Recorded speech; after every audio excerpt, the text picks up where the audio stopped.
Good evening. A deficient monsoon this year has affected the food grain situation in the country, and it has the government scrambling to take action. Food Minister KV Thomas met the Prime Minister to discuss the drought situation. Agriculture Minister Sharad Pawar and officials from the Met Department were also present. The Food Minister has admitted that the monsoon will be deficient by around 23% this year, and the government expects the price of vegetables, pulses and oilseeds to go up in the near future. The government is confident, although, that at least in the case of pulses, imports will make up for the losses. The government is planning to import pulses on government accounts through the public sector companies. The states most affected by monsoon deficiency include Karnataka, some parts of Rajasthan, Gujarat and Maharashtra. The Food Minister seems confident that the situation will improve by August 15th and that sugar and grains won't be affected to a large extent. KV Thomas has also said that the government has already issued an additional 5 million tons of food grains under the PDS or public distribution system for below poverty line families and 1 million tons for above poverty line families to cushion them against high prices. Tonight on The Big Picture, we discuss the deficient monsoon, the resulting setbacks to the kharif crops and the danger of yet another spike in edible goods, grains and crops. We'll ask our panel whether the steps the government plans to take will be enough to avoid a drought situation affecting the poorest of the poor.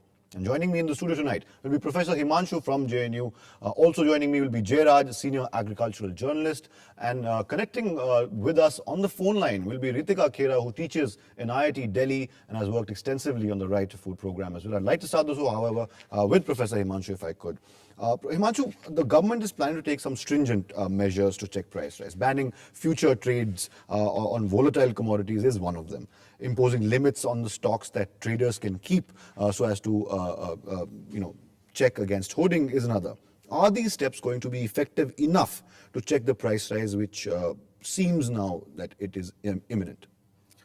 These are the steps which have to be taken immediately, and these steps have to be taken, but there are other steps also that the government will have to take, and I think some of the important steps that the government will have to take is in the sense to provide for cushions in terms of the loss of income, because drought will have an impact in terms of the incomes of the farmers, and a large majority of the farmers are the poorest of the sections, and therefore providing for some kind of an income support to them will also be an important part of it. But I do feel that right now the government's attitude towards drought in that sense has not been one of taking it seriously. It is still thinking or hoping against hope of some kind of an improvement in the situation, and the kind of action that should have been taken in terms of food grain distribution is not something which is coming out, at least in the open, at least not being visible on the ground. So I think there are certain features of the economy, in the rural economy particularly, that has to be taken much more seriously than the government that is taking right now. And we'll discuss those steps as the show moves along step by step, but that's in just a bit. Jayraj, welcome to the show for the first time, first of all. I'd like to ask you this. The monsoon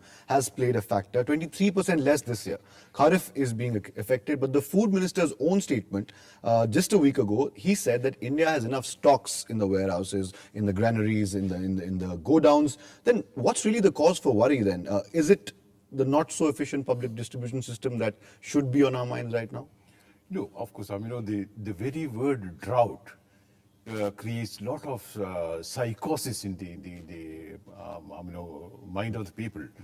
Right from the Aam Aadmi to all the administrators, policy-making officials, traders, all these things. So internationally also, whenever there is a drought situation in countries like India and China, even the very preliminary indication that monsoon is going to be, rain is going to be deficient, then of course it affects the domestic prices as well as the international prices. So when the agriculture minister said that yes, we have enough food grains to cushion this thing, technically it's correct, but of course in the reality on the ground, it may not work. The prices will go up, there will be difficulties, but of course if we are able to manage it properly and cautiously, we can get away with minimum strains. And you're saying that the big cause of worry, of course, is the effectiveness of the public distribution system in the country. Look, public distribution takes care of only a very small percentage of the total population. We are a 1.2 billion size country. So Public distribution, yes. I mean, even now, of course, I mean, everybody knows that public distribution is not 100% perfect yet. It will take many more years to come to that level. Right. But other this thing, the majority of the population will depend upon non-PDS system, Right. where the impact will be, felt considerably. Absolutely. Let me go to Reetika Khera for a quick bit. Reetika, welcome to the show, first of all. Now, the government boasts of a buffer stock. Since production for the year 2011-2012, the estimate was revised, and apparently we have the bumper crop, the highest crop yield ever, according to government figures, and the food minister said this as well. Now, but this buffer will only be effective if the stored grains reach the people who need it. You think the government and its various agencies are in a position to deliver this time around? Yeah. I'm glad you brought up the question of food stocks at the moment. And I'm not sure if you're aware, but food stocks are close to 80 million tons today. And even though the government has, like you said, decided to release 6 million tons through the PDS, this is really not going to be adequate at all, because what is 6 million tons out of 80 million tons? And you also mentioned that Professor Thomas has said that they'll be, they'll make sure that private traders don't hoard grains. But actually, I would say today the greatest hoarder of grain in the country is the government of India. Why is it not releasing these stocks, which are far in excess of the buffer stock norms, which is at 35 million tons? So we are more than double. We have more than double the grain requirement as per the buffer stock norms. Right. And there are two channels, actually very obvious channels of releasing the grain. One is through the PDS, so that even APL households should be brought under the purview of the PDS. If that is done, and I think it should be done, I think one very important safeguard would be to announce very clearly through all sorts of channels, TV, news, radio, whatever, how much each APL household will be entitled to. And the other way to release the grain is through open market sales. That will bring down market prices, and everyone will benefit from that, even people who are outside the purview of the PDS. Right. Reetika, it's interesting you mentioned that we have as much as we have in the stocks. I have some figures for our viewers, especially also for you gentlemen over here, so it can actually help us understand the problem. According to the FCI, the Food Corporation of India, the central pool is expected to be at an all-time record of 750.17 lakh tons. 472.9 tons of grain would be in the granaries of the FCI and the state governments of Punjab, Madhya Pradesh and Haryana alone. Himanshu, that would be 69 lakh tons more than what it was in these states during the same period. The Food Corporation has also made it clear that the FCI and the state agencies will neither have the storage capacity nor the manpower to manage such a substantial increase in the stock in the central pool. Now, if we believe, Himanshu, the FCI, then we are heading for yet another instance where millions of tons of grains will be kept in open plinths, covered with tarpaulin in these three states. Will they be eaten by rats this year as well? Who else will eat it? If it is not going to the population, then either it will be exported, will be eaten by cows and pigs in European countries, or will be eaten by rats here. So that is something which is obvious. I think what Reetika was mentioning was a very, very important point, that the government, when it procures, has no idea about how to distribute it. Even now when they are saying that they will distribute 5 million tons in the BPL and 1 million tons to APL. But how many people have access to the BPL cards? That is the real problem. You may announce 50 million tons for the BPL population, but if people don't have the entitlement, then they're not going to be lifted. And that is the key issue, that the PDS system is clogged. The PDS system has been corrupted by the targeting mechanism, so much so that just by relying on the PDS mechanism, existing targeting mechanism, to deliver the food grains will not be the right way of doing it. But I think in a sense, in hindsight, we are fortunate that we have something like 80 million tons. But this 80 million tons, as Reetika mentioned very correctly, is also because the government has been the biggest hoarder.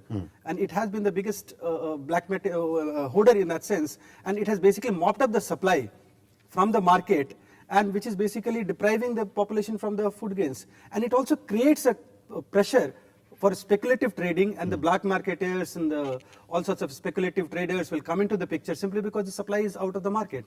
So I think unless there is a coordinated effort on all other issues, we can't think of this as a step which is going to mitigate the impact of the food price rise that is going to be there because of the shortfall in the production in the because of the drought. Right. The second point, I think, which is what Mr. Jairaj made it very clearly, is that we are only talking about rice and wheat here in the PDS.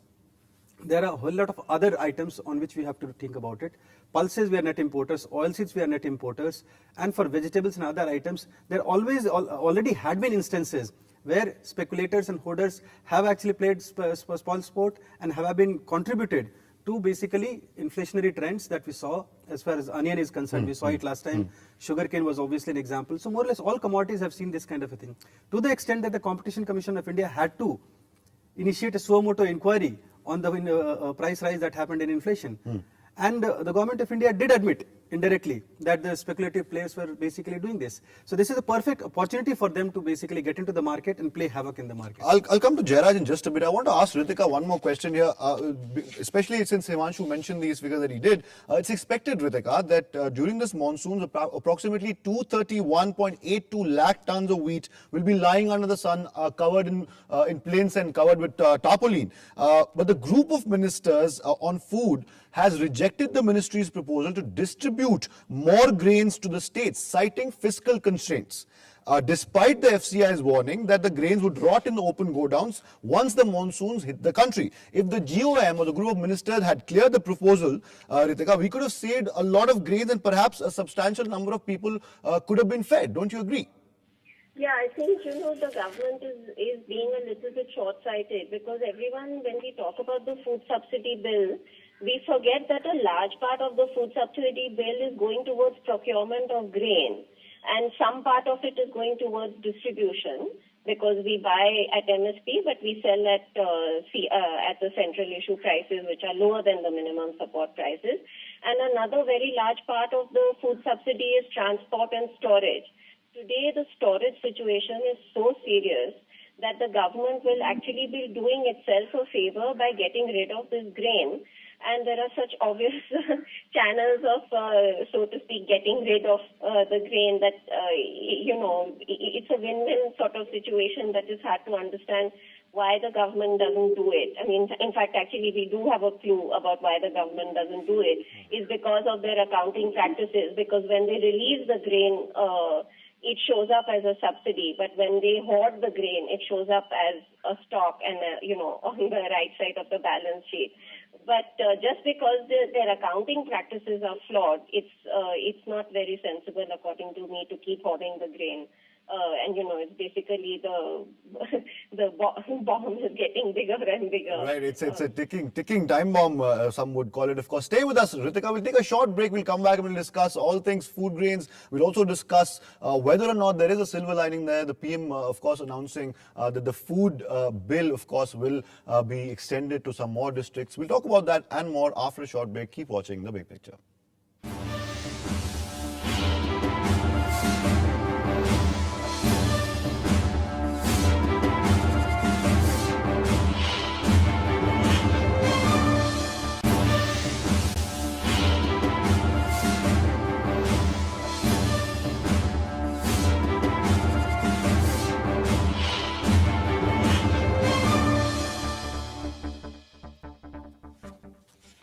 Welcome back. You're still watching The Big Picture, and we're discussing the deficient monsoon in the country and what effect it could have on, of course, there's a potential drought situation in the country. Jairaj, let me come to you and ask you this. The problem of middlemen has been one that we've been facing for a very long time. According to Transparency International, nearly 68% of the government subsidy is siphoned off by middlemen, both in kind and in cash, in the black market. Why haven't we been able to cut off the middlemen? Give us a sense, and our viewers a sense, of how middlemen manage to siphon off so much without any checks and balances. Yeah, of course. No, in the Indian context, middlemen is a reality, historic reality, and we cannot get rid of them overnight. And government had, systematically over the years, tried several methods. And of course, of late, we were talking, directly the farm to fork sort of distribution we will write. And we were also encouraging the the producer, the farmers to bring their produce directly to the market and distribute. But of course, this is only a very small, forms a very small percentage of that. And the overall distribution pattern will still be dominated by the middlemen. But of course, one of the systems, we have been debating very passionately is this involvement of multinationals coming and directly FDI in retail. Yeah, FDI in retail and distribution, allowing them in distribution. There are some points that it may help to reduce the price for the consumers, as well as help the farmers to get a better price, because they had to deal with only one middleman, that is the FDA, the supermarket. But that, of course, we haven't reached the level of United States or Europe to this thing. And even in Europe, it took a lot of years to come to that sort of distribution level. So our distribution system is still in a transition phase. And we may not be able to get rid of the middlemen immediately. Himanshu, your take on middlemen, do you agree with what Jayaraj just said? And why is it such a problem for so many years? We've been able to do nothing about middlemen. No, what he has said is correct in the sense middleman is a reality. It is something which is going to be there. As long as the kind of market that we have, the very fragmented kind of a market. But I do disagree with him on as far as the retail thing is concerned. In a sense, I'll give you just one statistics, which is and this is the study that was done for the United States Congress, the parliament there. They had a study as to how much of the total retail prices do the farmers get. So you'll be surprised to know that if you buy $1 worth of cereals in a supermarket in US, only between 10 to 15 cents is what the farmers get. In our country, even for fruits and vegetables, this percentage is still very, very high.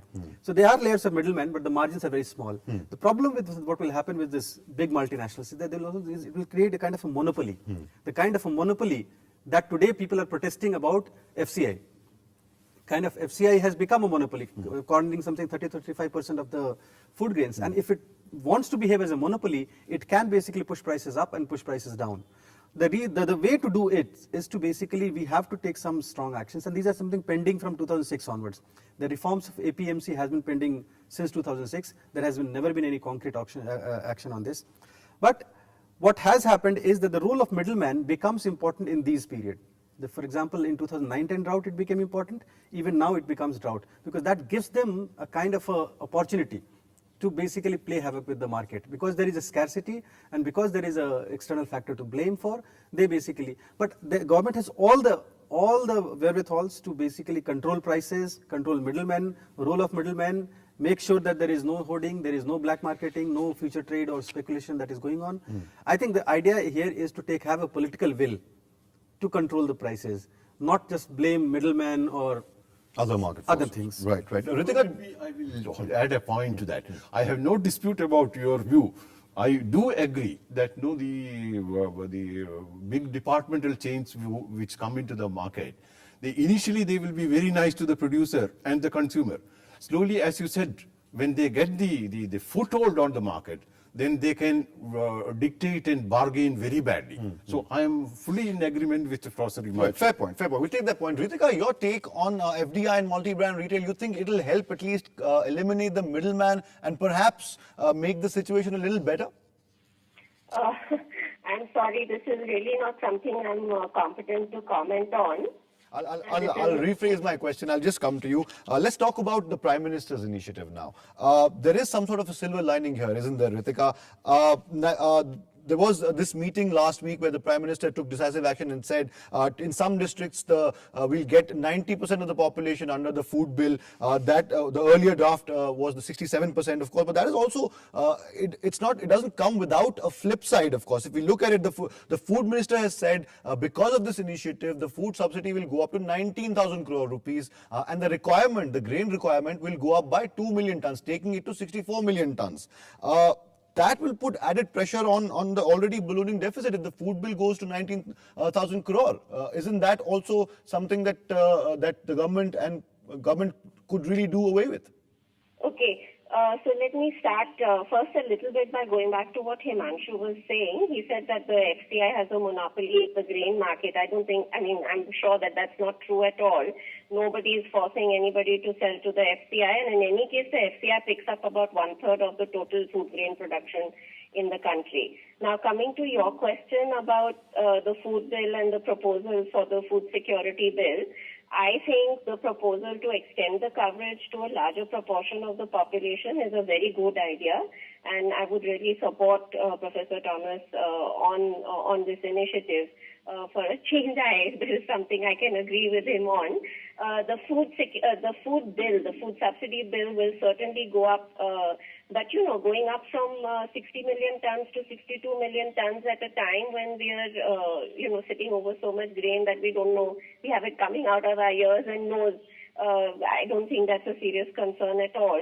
And I think the government has always been clear that they can commit about 60 to 64 million tons for the food security bill without it becoming a strain on the economy. So I think that the government has done its calculations reasonably well. Right. And as far as the total food bill is concerned, about 1 lakh crore rupees, already we are spending about 7,000 crores. So it is an increase, yes.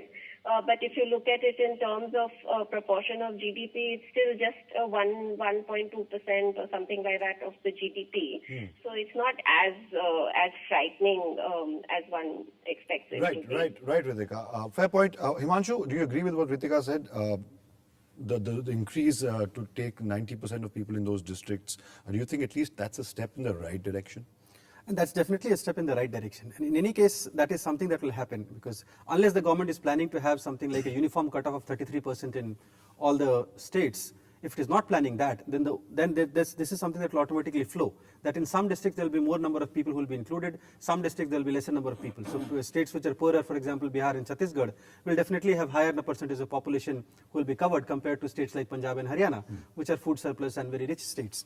So I think that is something that will automatically, so there is nothing new that the government in that sense is saying.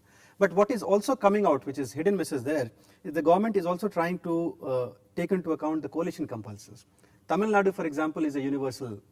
So what they are basically giving a message is that in those states where the offtake is very high, in those states they will not try and reduce the offtake. So whatever is offtake which is continuing, that will continue. So I think in that sense it's a very pragmatic kind of a proposal, and I think that's something which is sooner done is the better. The other thing about the finances, I just want to kind of mention here that as far as the finances are concerned, this is money that is already spent. The point is to recover it. If you keep it in the stocks, you're not recovering it. The only way to recover it is to sell it. Whether you sell it, even if you sell it at a lower prices, you are still recovering some money rather than allowing it to go waste and rotten or being eaten by rats, whatever. Or the other option is to export, which again is a very dangerous proposition. Given the level of malnutrition that we have in our country, trying to recover money and keep the food subsidy bill by exporting it to the other countries is again not a very useful suggestion. So I think that given the option that the government has, the only option is to distribute it, and distribute it in a universal manner, at least in a fairly expanded way, rather than using the targeted system to... Right. Let's recap the suggestions that we've got on the panel today. I would like all my three guests, if we had to give a three-step plan to the government on what each guest thinks is the biggest priority right now, should be the biggest priority right now. Reetika, I'll start with you. If you had to suggest one step that the government must immediately take to tackle a potential drought situation, what would that be? Okay, since we've already talked about the PDS, I would like to mention the National Rural Employment Guarantee Act, which was enacted precisely for situations like this. I'm surprised that it's only coming up at the end of the program.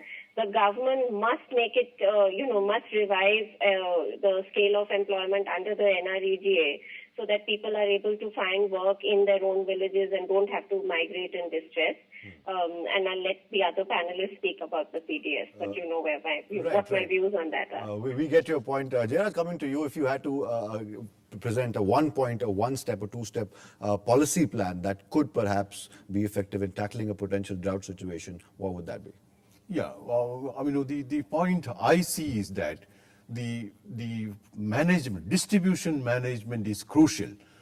Right at the moment, of course, even the ministers have a dichotomy of views.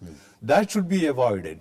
And the central government and the food managers, food ministry and agriculture ministry should have a single point of view, and they should pursue that agenda in the strict and very serious way. Fair point, fair That's point. Last word, Himanshu, what do we need to do Just 2 immediately? points. One is on the distribution side, they should offload the stocks as soon as possible and without going through the targeted system. As much as possible, they should clear off the stocks as soon as possible.